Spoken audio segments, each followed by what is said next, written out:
Olá, boa noite a todos. Sejam todos muito bem-vindos. Vocês que estão aqui presencialmente no Paz e Amor, as pessoas que estão acompanhando pelo Facebook, pelo YouTube, o nosso Evangelho Vibrações e Passes, de quarta-feira, às 19 horas. Hoje nós vamos ter o nosso companheiro aqui da casa, o Isaac Corgonas, né? Já faz parte de vários trabalhos aqui. Ele vai nos falar sobre o capítulo 1 do Evangelho segundo o Espiritismo, Não Vim Destruir a Lei. Então vamos começar com uma leitura do Evangelho, depois uma preparação, para a gente relaxar e entrar no clima da palestra. Capítulo 1, Não Vim Destruir a Lei. Item 1. Não pensais que vim destruir a lei, ou os profetas. Eu não vim destruí-los, mas dar-lhe cumprimento. Porque eu vos digo em verdade que o céu e a terra não passarão antes que tudo o que está na lei seja cumprido perfeitamente, até um único J e um só ponto. É São Mateus, capítulo 5, versículo 17 e 18. Então vamos agora nos colocando numa posição confortável, fechando os nossos olhos. Vamos inspirando profundamente, deixando o ar encher os nossos pulmões, soltar esse ar com os lábios entreabertos. E aí já nos sentimos mais tranquilos, mais serenos, harmonizados e em comunhão com o nosso mentor, com os mentores aqui da Casa de Paz e Amor e com toda essa espiritualidade maior que nos acompanha, nos ampara e nos guarda. Que possamos, Senhor, nessa noite, entender as palavras, os estudos do nosso companheiro Isaac, que com tanto carinho preparou esses ensinamentos para nós. Que assim seja, com a graça de Deus.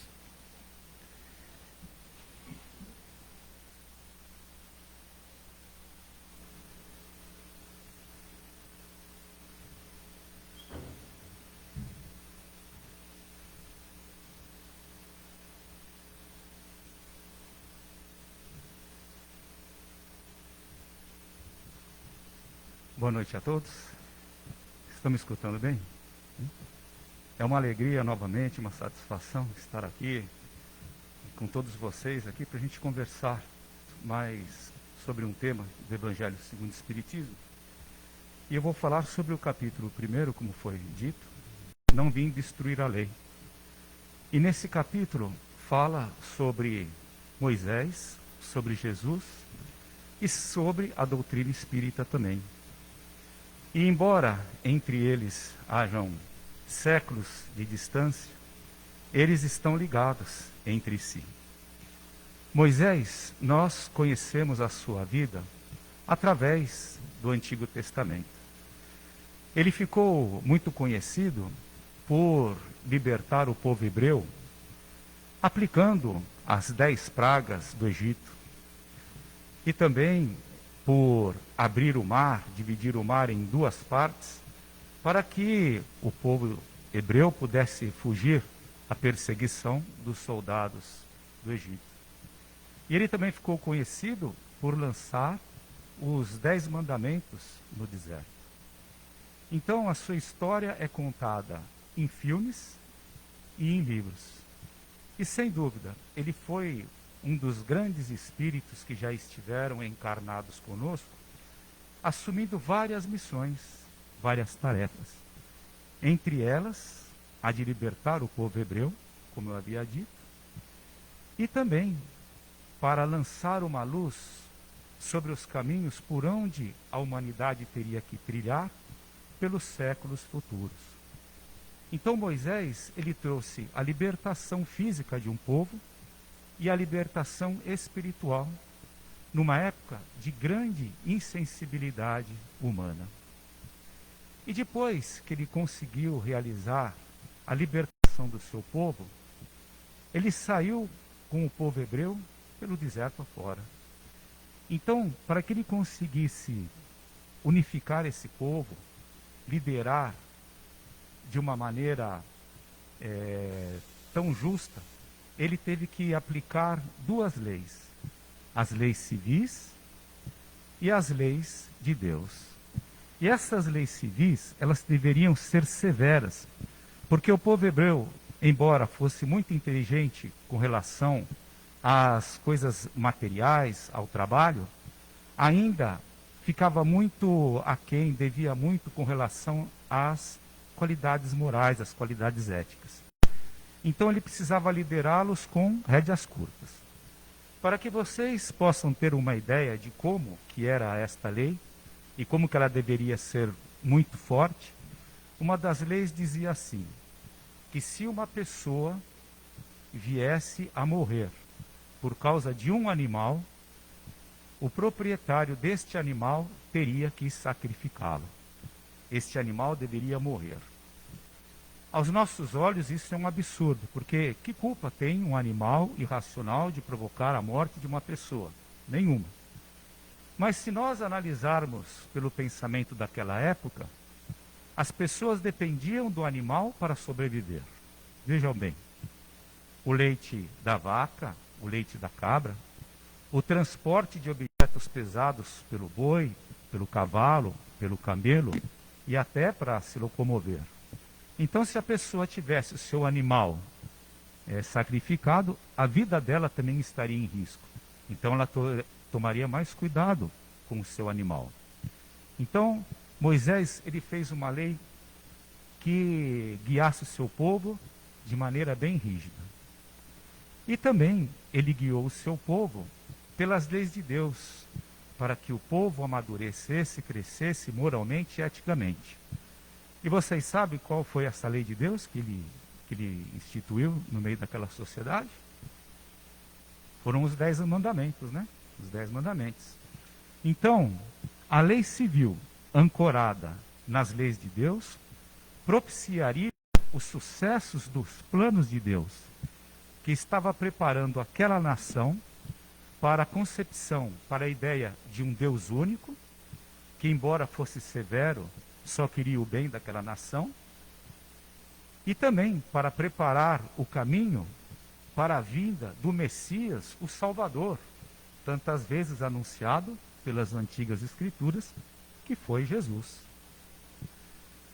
Observem que é interessante a gente notar que, embora Moisés tivesse feito tantas coisas pelo povo hebreu, inclusive provocado a sua libertação, ele mesmo não conseguiu entrar na terra prometida, como diz o Antigo Testamento.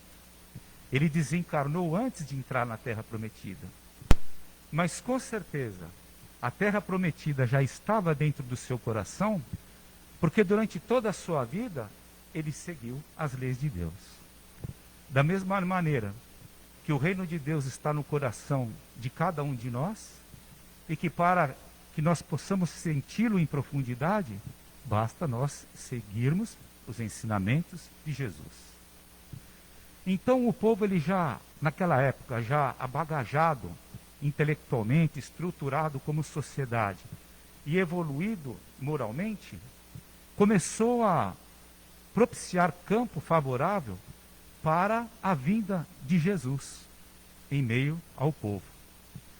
E Jesus encarna no meio do povo hebreu e, conhecendo profundamente a história daquele povo, ele começa a adaptar o conhecimento intelectual e a evolução moral daquele povo, adaptando com as leis de Deus e conseguindo extrair o amor que existia dentro de cada indivíduo.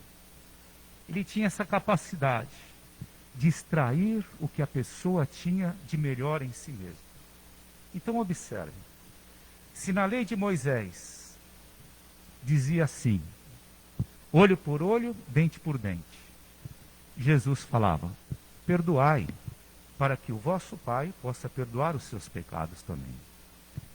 Se na lei de Moisés existia um Deus severo que punia pessoas que não seguissem a sua lei, Jesus chamava Deus de Pai e dizia para as pessoas: Deus é Pai, Ele não é padrasto.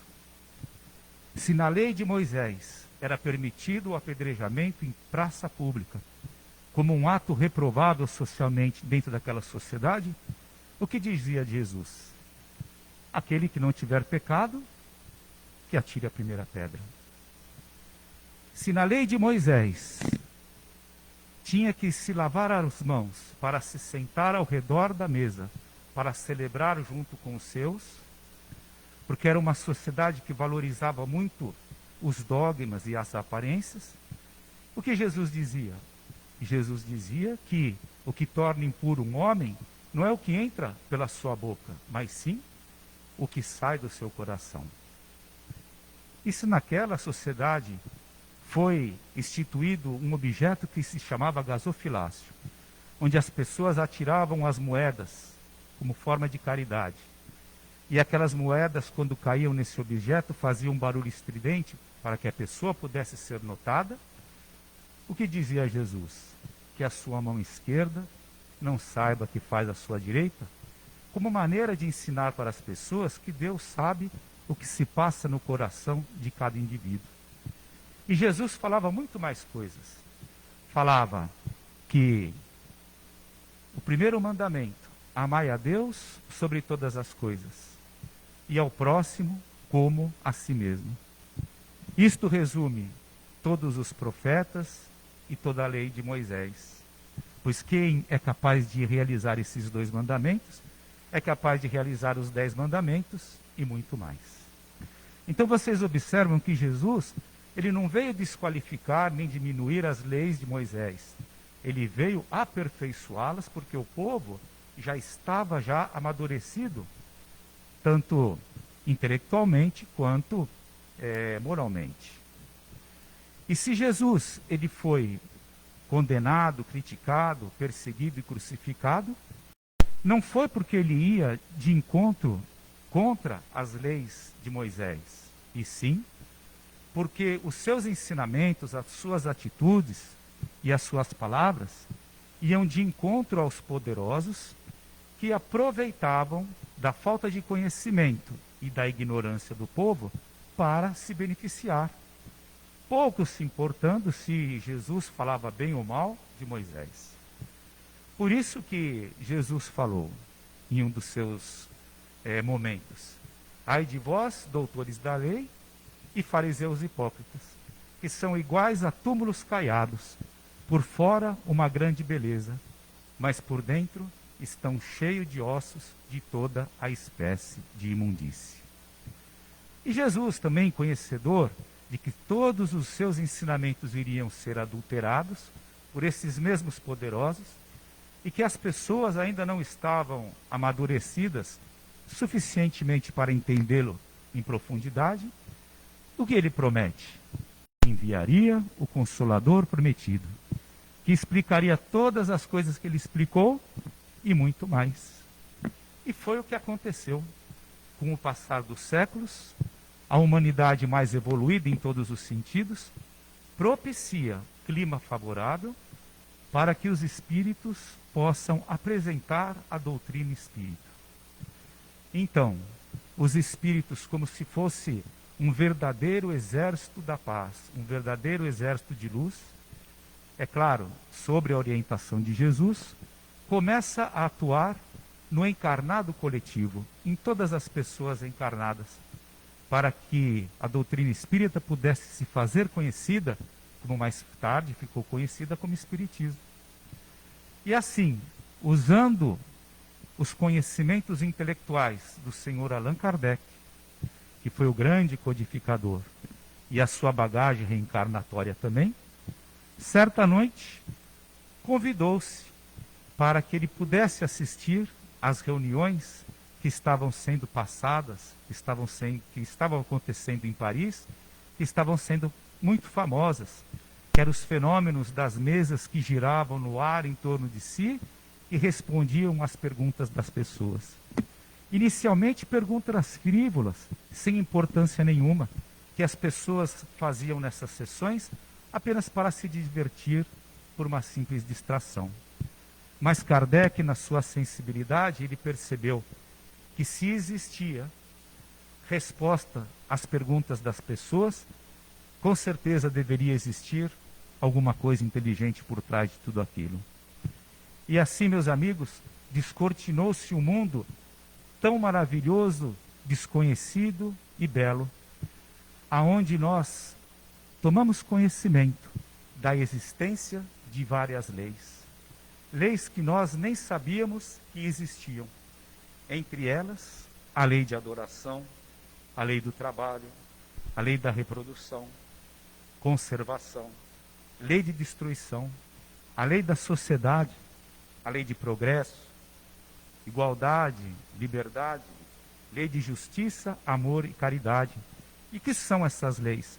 São as leis morais tão importantes na doutrina espírita. E se algum de vocês quiserem se aprofundar mais nela, ela está escrita no livro 3º do Livro dos Espíritos.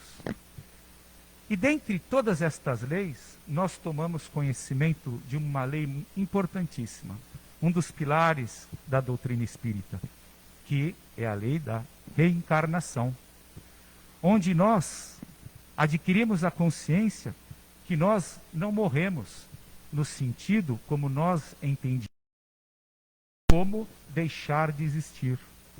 Porque morrer, deixar de existir, seria uma atitude completamente sem compaixão e sem amor por parte de Deus.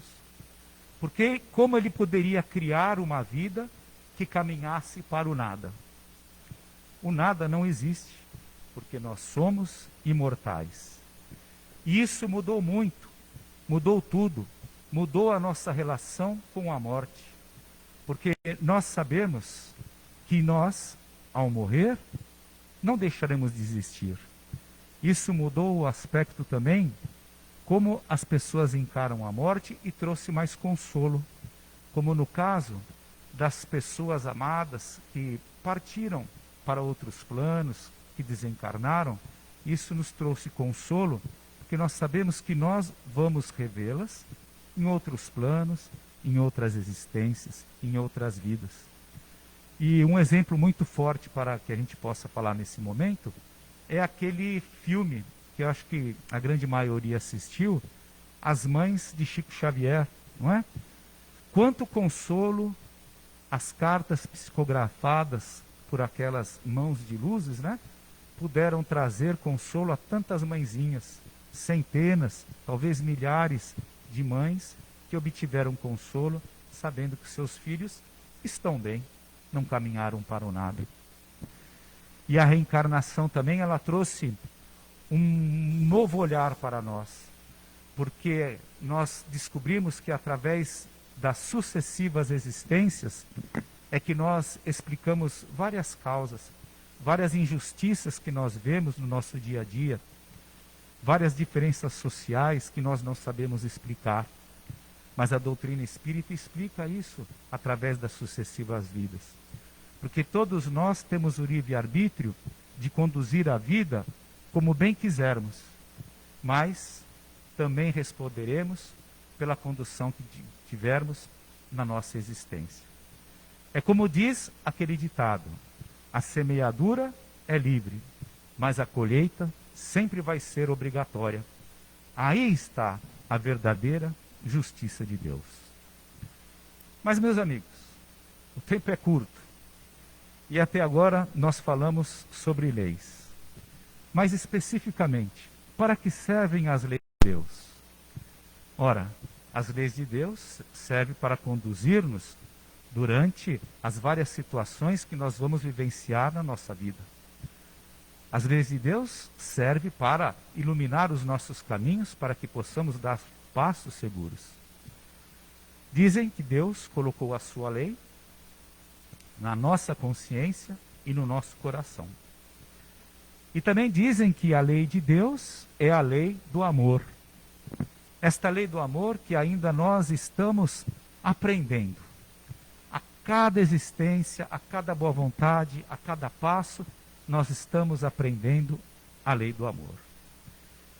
E eu gostaria de fazer um paralelo para que a gente pudesse entender a nossa evolução e o nosso aprendizado. Já que falamos de Moisés, na época de Moisés, nós tínhamos o amadurecimento espiritual de uma criança e víamos o mundo pela ótica de uma criança. Fomos nos desenvolvendo e na época de Jesus, nós adquirimos o amadurecimento espiritual de um adolescente e víamos o mundo pela ótica de um adolescente. Já no advento da doutrina espírita, nós fomos evoluindo e nós vemos o mundo agora com o amadurecimento espiritual de um adulto. E o que isso significa? Significa que nós não temos mais a imaturidade de uma criança e nem os sonhos de um adolescente, e sim a responsabilidade de um adulto. Então, a nossa responsabilidade mudou com relação aos ensinamentos de Jesus, porque nós conseguimos entendê-lo de maneira direta e principalmente de colocar os seus ensinamentos em prática no nosso dia a dia. Para isto, basta a nossa boa vontade. E Deus, como Ele é bom e só sabe fazer coisas boas, Ele não nos deixou sozinho para fazer esse trabalho, para ter essa empreitada toda de colocar os seus ensinamentos em prática.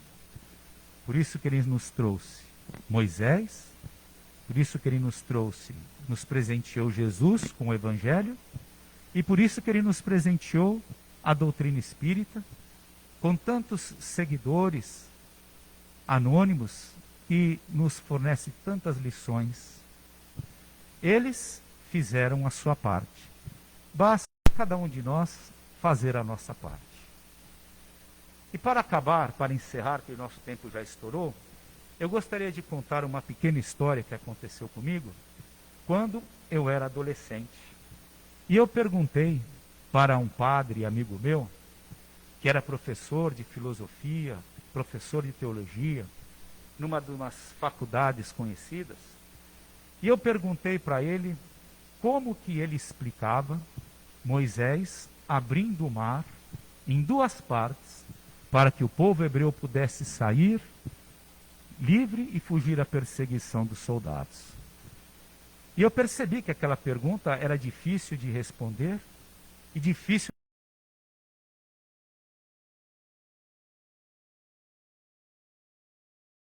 Ele disse de uma maneira muito interessante, e eu gostaria de compartilhar com vocês a seguinte maneira. Ele falou que essa mensagem significa o seguinte: que Deus, Ele faz de tudo, até o impossível, segundo as nossas concepções, para livrar o homem da escravidão de si mesmo. Eu achei uma resposta muito inteligente, muito interessante, e que nós possamos também aproveitar esta água, esse mar que se abriu diante de nós, esse divisor de águas que é a doutrina espírita, e aprender bastante com ela, para que nós possamos aprender na nossa caminhada, sempre amar cada vez mais. Muito obrigado, meus amigos.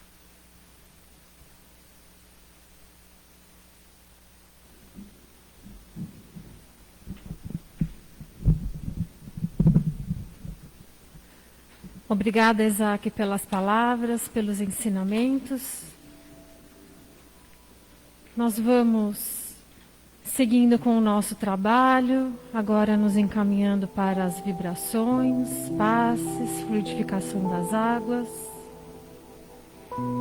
Aproveitando esses ensinamentos que o Isaac nos passou essa noite, sobre Moisés, Jesus, Kardec, estamos aqui a serviço desse mestre maior, que nos deixou tantos ensinamentos.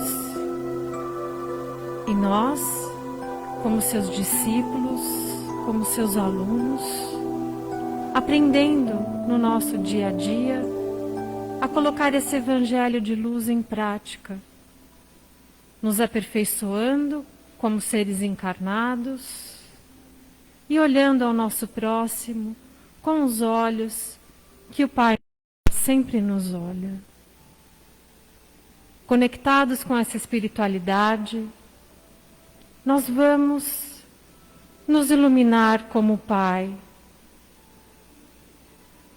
Do alto de nossa cabeça vem uma luz linda, tênue e brilhante do plano maior, iluminando o nosso coronário, frontal, laríngeo, cardíaco, esplênico, gástrico, genésico. Essa luz segue pelas nossas pernas, plantas dos pés, dá volta por trás das pernas e chega ao básico da nossa coluna.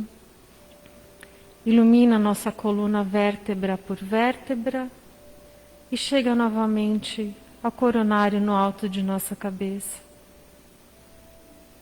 Somos luz junto com o Pai, com a espiritualidade que nos atende, prontos para dar prosseguimento ao recebimento dessa chuva de bênçãos que vem do mais alto.